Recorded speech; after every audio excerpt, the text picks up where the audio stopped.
ওকে চাঁদা দিয়ে এখানে থাকতে হয়, ইয়াসিন বাহিনীকে চাঁদা দিয়ে এখানে থাকতে হয়। চাঁদা দিতে না পারলে ধরে নিয়ে আলীনগর ভিতরে নিয়ে যায়, এখানে মারধর করে, টর্চারিং করে।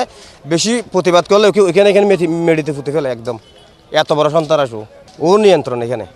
দেখেন না কতগুলো সিসি ক্যামেরা লাগা রাখছে। ও আছে, ওর ভাই ফারুক আছে, ও আরো ডেঞ্জারাস।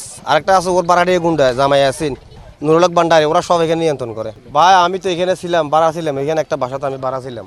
আমি 6 মাস ছিলাম এখানে। এখানে অত্যাচার দিকে চলে গেছে, তাড়াতাড়ি ছেলে মেলে নিয়ে চলে গেছে এখান থেকে। হ্যাঁ, ইয়াসিন ভাই থেকে নিতে হয় 4 লাখ, 5 লাখ, 10 লাখ। ওকে টাকাগুলো দিতে হয় ইয়াসিন বাহিনীকে। না দিলে তো এখানে থাকতে পারবে না। ওকে তো টাকা দিয়ে এখানে থাকতে হবে ইয়াসিন বাহিনীকে, নাহলে তো এখানে প্রশ্নই উঠে না। ও পলিটিক্স করে, ও নিজে একটা পলিটিক্স। এইখানে ভাই আমরা থাকি বলতে হুমকির মুখেই থাকি এখানে।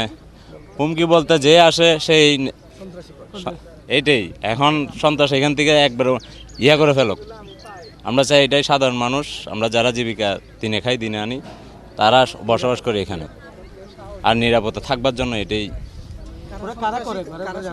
সন্ত্রাসী করে ভাই এখানে এক গ্রুপ আসে, যে আসে সেই সন্ত্রাস রাজত্ব করে এখানে। ওরাও চেঞ্জ হয়ে যায়। সরকার চেঞ্জ যদি হয় তাহলে ওরাও চেঞ্জ হয়। Hire Google TV. Smart living powered by Homey AI.